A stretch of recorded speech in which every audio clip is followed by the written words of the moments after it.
जी देखिए, मैं कोई कानून का तो विशेषज्ञ नहीं हूँ, लेकिन with all due respect to the legal process, जो सज़ा सुनाई गई है 2 बरस की, वो एक्सेसिव मालूम पड़ती है। क्योंकि राजनीति में लोग जब भाषण देते हैं तो वाद विवाद, टीका टिप्पणी, इस तरह के शब्द प्रयोग होते रहते हैं। ये कोई पहली और आखिरी घटना नहीं है।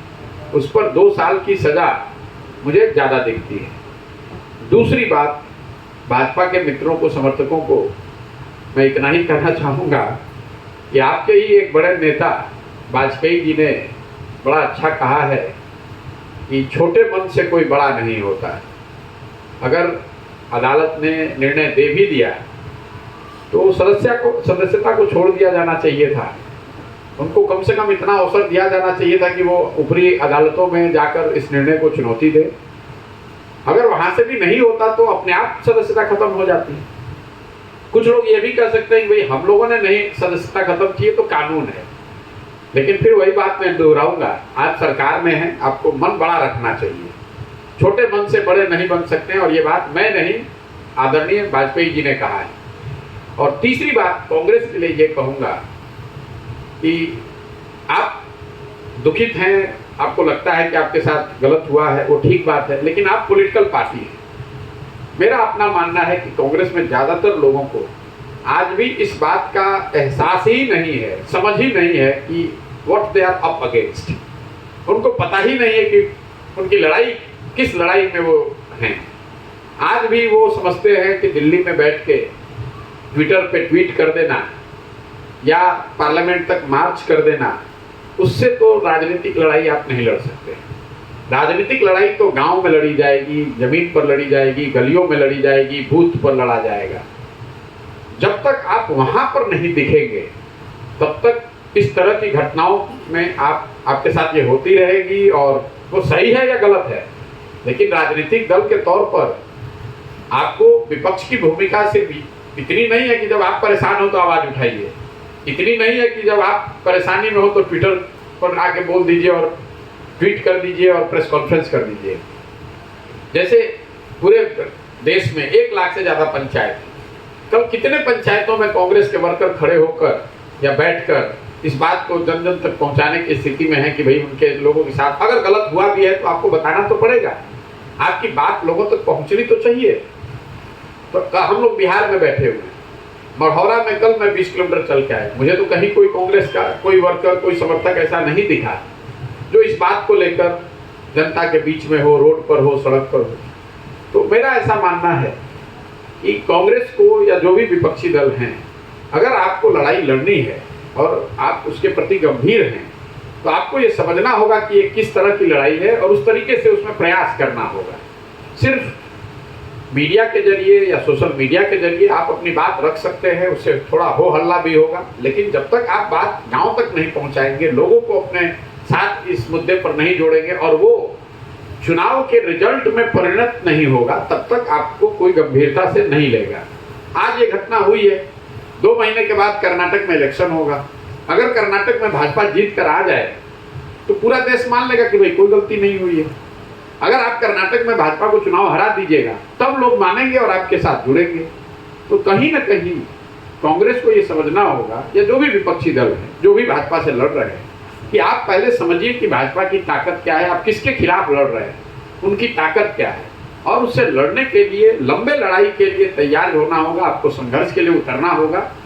सिर्फ अंग्रेजी में बैठकर वहाँ ट्वीट कर देने से, भाषण दे देने से, पार्लियामेंट में मार्च कर देने से, 10, 20, 50, 100 MP के रोड पर बैठ जाने से ये समस्या का समाधान नहीं होने वाला। सर, आप विभिन्न राजनीतिक पार्टियों के, मैंने आपको कोई हेडलाइन नहीं दिया, लेकिन मेरा आंसर इतना ही है। सर, विभिन्न राजनीतिक पार्टियों की चुनावी रणनीति आ गए, आज आपको इस पार्टी पर यात्रा की आवश्यकता नहीं, विभिन्न पार्टियों के साथ जो मैंने काम किया वो 2011 से 2021 तक किया। मैं पदयात्रा, ऐसा नहीं है कि वो काम छोड़कर आकर पदयात्रा करवा, मैंने वो काम 2021 मई में 2 मई 2021 को देश के जनता के सामने ये कहा कि अब ये काम मैं नहीं करूँगा। उसके बाद 1 साल मैंने अपने जीवन के लिए सोचने समझने के लिए रखा कि मुझे जीवन में आगे क्या करना है। और पूरे 10 साल में जो कुछ भी सीखा, जो अनुभव किया, जो कुछ भी समझा, उन सारी समझ के आधार पर बिहार में आकर एक व्यवस्था बनाना चाहते हैं। अब बिहार में इसलिए आ रहे हैं कि बिहार में सारे प्रयासों के बावजूद, सारे अलग अलग विचारधारा, अलग अलग दलों के शासन के बाद भी बिहार में जो आज हमारी आपकी स्थिति है वो दयनीय है, बदहाल है। मैं रोज कहता हूँ कि बिहार में जिन लोगों ने भी शासन किया है, जिन दलों ने, जिन नेताओं ने, उन्होंने जो कुछ भी किया या करने का दावा कर रहे हैं उसको अगर आप सही मान लीजिए कि कांग्रेस ने अपने 40 साल के शासनकाल में बिहार के लिए अच्छा किया, मान लीजिए कि लालू जी के शासनकाल में सामाजिक न्याय मिल गया, लोगों को, गरीब को, वंचित को आवाज़ मिल गई, मान लीजिए कि नीतीश कुमार भाजपा की गठबंधन की सरकार में बिहार का सड़क बिजली बन गया, विकास हो गया, इन सारी बातों को अगर आप सही भी मान लेंगे तो भी जो आज बिहार की सच्चाई है वो तो यही है कि आप देश के सबसे गरीब, सबसे पिछड़े, सबसे अशिक्षित, सबसे ज़्यादा भुखमरी और बेरोजगारी वाले राज्य हैं। तो कहीं ना कहीं ये बताता है आपको, हमको, बिहार के समाज को कि जिस रास्ते पर हम लोग पिछले 40-50 साल से चल रहे हैं उस रास्ते पर चलकर तो आप समृद्ध और अग्रणी नहीं बन सकते। और यही मेरी समझ है कि अगर बिहार को सुधारना है तो समाज के स्तर पर प्रयास होना चाहिए। जब तक लोग नहीं सुधरेंगे, लोग इस बात को नहीं समझेंगे कि अगर बिहार को सुधारना है तो ये उनकी भी जिम्मेवारी है, उनको भी कंधा लगाना पड़ेगा, उनको सही तरीके से वोट करना पड़ेगा। अगर आप 500 रुपया लेकर वोट दीजिएगा, मुखिया का चुनाव कीजिएगा, तो मुखिया आकर ईमानदारी के साथ काम नहीं करेगा। अगर आप मुर्गा भात खाकर वोट दे रहे हैं तो स्वाभाविक तौर पर जो जीत कर आएगा वो गलत ही करेगा। आप पूरे टाइम यहाँ पर शिक्षा की बात करते हैं, भ्रष्टाचार की बात करते हैं, नाली गली सड़क की बात करते हैं, लेकिन जिस दिन वोट होता है उस दिन जात पर वोट कीजिएगा, भारत पाकिस्तान पुलवामा हिंदू मुसलमान के नाम पर वोट कीजिएगा, कभी लालू के डर से भाजपा को कीजिएगा, कभी भाजपा के डर से लालू को कीजिएगा, तो आपकी समस्या सुधरेगी कैसे? यही मेरी समझ है। इसीलिए ये प्रयास कर रहे हैं कि समाज में आकर लोगों को ये समझाया जाए कि आप अपने और अपने बच्चों के भविष्य के लिए, शिक्षा और रोजगार के लिए वोट कीजिए, जिसको वोट करना है कीजिए, लेकिन वोट अपने बच्चों के लिए कीजिए, उनके भविष्य के लिए कीजिए, शिक्षा और रोजगार पर कीजिए। जनता को जागरूक करने के साथ साथ हम पार्टी गठन करना भी चाहते हैं। देखिए, ये पहले दिन बताया गया है और रोज कह रहा हूं, ये सवाल नहीं है कि करेंगे कि नहीं करेंगे। जन सुराज अभियान का परिभाषा ही क्या है? जनता की मदद से, समाज की मदद से एक नई राजनीतिक व्यवस्था बनाना, एक ऐसी व्यवस्था जिसमें दल बने, लेकिन वो दल कोई व्यक्ति प्रशांत किशोर न बनाए, कोई परिवार न बनाए, कोई जाति समूह न बनाए, बल्कि बिहार का हर वो व्यक्ति जो समझता है कि बिहार में बदलाव की जरूरत है, एक बेहतर विकल्प की जरूरत है, वो साथ में आए, मिले और उसको बनाए। हमारी पहचान क्या है? अभी तक जो हमारी पहचान आप कम से कम जानते हैं कि मैं राजनीतिक दलों को, नेताओं को मदद करता हूं कि वो साथ में आकर व्यवस्थित तरीके से चुनाव लड़े, अपने आप को संगठित करें और चुनाव जीते। तो मैं अगर ये काम दलों के लिए कर रहा था, नेताओं के लिए कर रहा था, तो ये काम जनता के लिए भी किया जा सकता है। मैं जनता को संगठित कर रहा हूँ, उनको जागृत कर रहा हूँ ताकि वो संगठित हो, एक प्लेटफॉर्म पर आए, दल बनाए और फिर उस दल को मदद की जाएगी ताकि वो चुनाव लड़े और जीते। अगर गठबंधन की जरूरत पड़े तो? भैया, पहली बात तो कोई दल है नहीं अभी, और जो पूरी सोच है वो सोच नई व्यवस्था बनाने की है, उसमें गठबंधन का सवाल ही कहाँ पैदा होता है। और ये जो पूरी रणनीति है इसमें या तो आप अर्श पर हैं या फर्श पर हैं। अगर बिहार की जनता को समझ में आएगा ये दल बनता है और इस पूरी परिकल्पना से लोग जुड़ेंगे तो आप कितनी सीट जीतेंगे कि आप गिन नहीं पाइएगा। और अगर लोगों को समझ में नहीं आया तो आपका खाता भी नहीं खुलेगा। तो ऐसी कोई परिस्थिति में देखता नहीं। ठीक है भैया, और कोई अगर आपका सवाल नहीं तो इसको हम लोग खत्म करें। बहुत बहुत धन्यवाद। एक सवाल, जैसे एक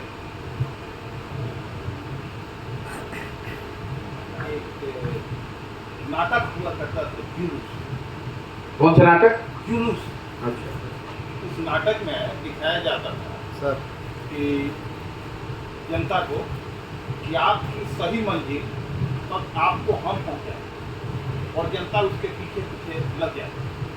फिर जाके एक चौराहा आता है और वह व्यक्ति जो जनता को मंजिल तक पहुंचाने का दावा करता है एक दूसरे तरफ जी, और जनता वहाँ ठगी थी दिखती है। तो वैसी स्थिति क्या नहीं मानी जा सकती है कि आपके साथ जनता चल पड़े? और भाई देखिए, ऐसा है, हम कोई हनुमान जी तो है नहीं कि हृदय फाड़ के आपको दिखा दें। आप ये कह रहे हैं कि आपके साथ अगर जनता जुड़ेगी तो कल उसके साथ धोखा हो सकता है, तो भाई ना जुड़े। आप एक मिनट, आप जिसके साथ अभी तक जुड़े रहे हैं, जिस किसी के साथ भी जुड़े रहे, वहां तो 100 में 100% आपके साथ धोखा हुआ है। कोई नया आदमी प्रयास कर रहा है जिसमें आप कह रहे हैं कि धोखा हो भी सकता है, नहीं भी हो सकता है। ठीक है, आप सुनिए ना मेरी बात। मैं रोज मन से कहता हूं कि मैं जो कह रहा हूं इस पर आप बिल्कुल भरोसा मत कीजिए। मैं जो कर रहा हूं उसको देखिए, जांचिए, परखिए, मूल्यांकन कीजिए। अभी आपने अपने अनुभव की बात की, आप अपने अनुभव के आधार पर निर्णय लीजिए।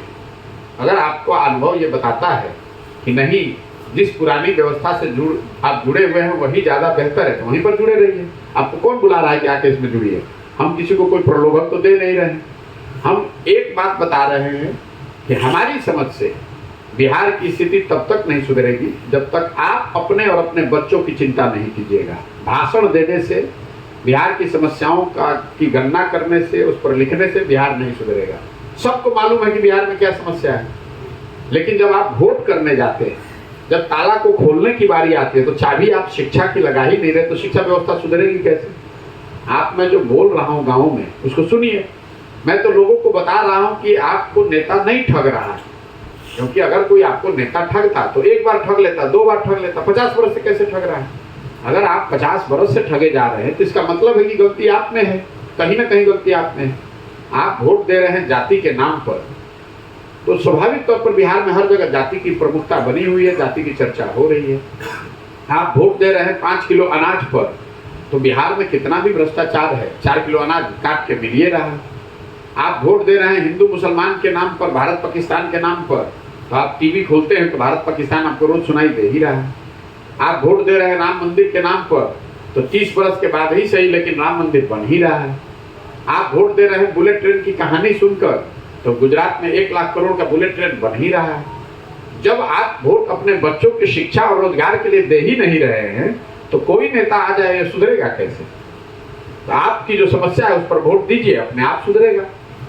आपने कहा हमारे पीछे चलने के लिए, हम रोज मन से कह रहे हैं कि आप हमारे पीछे चलिए ही मत। हम कहाँ कह रहे हैं कि आप हमारे पीछे चलिए? हम कहाँ कह रहे हैं कि आप हमारा झंडा लेकर चलिए? हम आपको बता रहे हैं कि जो रास्ता आपको गांधी जी ने दिखाया, गांधी जी ने देश को आजाद कैसे कराया, समाज को जगाया। गांधी जी आगे आगे चले, पीछे से पूरा समाज चला, तब ना आजादी मिली। तो अगर बिहार की व्यवस्था सुधारना है तो आपको सबको जगना पड़ेगा, सबको लगना पड़ेगा। खाली बतियावे से तो हो ही ना। हम तो कह ही नहीं रहे कि आप हमारे पीछे चलिए, तो हम चाहे दाएं ले ले चाहे बाएं ले ले, आप कहे घबरा रहे हैं? आप ही वहां रहिएगा ना, तो आप सीधा रास्ता लेके चलिएगा। हम मान लीजिए बाएं चलेंगे तो हम को मार के भगा दीजिएगा, सब लोग सीधा चल देगा। अगर हम रास्ता बदलेंगे तो हम भी ना उल्हा हो जाएंगे, बाकी लोग सब चलेंगे साथ में। अगर हम दल बनाते, तब जो आप सवाल कर रहे हैं वो ठीक है कि अगर हमने रास्ता बदला तो सबको बदलना पड़ेगा। नीतीश कुमार जी जब रास्ता बदलते हैं तो उनके दल के हर आदमी को बदलना पड़ता है, लेकिन अगर आप सब ने मिलकर दल बनाया है और हम रास्ता बदलेंगे तो रास्ता हमारा बदलेगा, आप तो सही रास्ते पे ही रहेंगे। और अगर सब लोग मिलकर रास्ता बदल लिया, इसका मतलब है कि सबकी सहमति है, तभी तो रास्ता बदल रहे हैं। तो कोई उसमें ठग किसको रहा है? यही व्यवस्था है जो आपको समझ में नहीं आ रही है। सब लोग कह रहे हैं कि दल तो बनबे में करी, दल बनबे में करी और दल लोग मिलकर बनाएंगे, दोनों में फर्क है। अगर जो हम काम कर रहे हैं दल बनाकर भी कर सकते थे, लेकिन दल क्यों नहीं बनाया है? अगर दल हमने बनाया होता तो उसमें आप आकर पदाधिकारी बन जाइएगा, उसमें नेता विधायक मंत्री बन जाइएगा, उसके मालिक नहीं ना बनिएगा। लेकिन अगर आप मिलकर बनाइएगा तो एक ही वोट आपका होगा, लेकिन आप एक वोट के मालिक रहिएगा। यही पूरी परिकल्पना है। समझ में आए तो जुड़िए, नहीं समझ में आए तो जहाँ है वहाँ रहिए। तो सत्य ही है ना कि दल बनेगा? ये आपका कोई स्पेकुलेशन नहीं है। ये पहले दिन जब अभियान शुरू हुआ है उसी दिन कहा गया है। ये आप कोई खोजी पत्रकारिता से आप नहीं निकाल रहे हैं। हम रोज कह ही रहे कि दल बनेगा, खाना बनेगा, लेकिन खाना अगर ठीक से बनाइएगा तो अच्छा बनेगा, ज्यादा गलत बनाइएगा तो जल जाएगा, खराब भी बन जाएगा, कच्चा भी रह जाएगा। खाना बनेगा ये तो बात सबको मालूम है, लेकिन खाना अच्छा बने उसके लिए किस तरीके से आप खाना बनाते हैं इस पर निर्भर है ना भाई।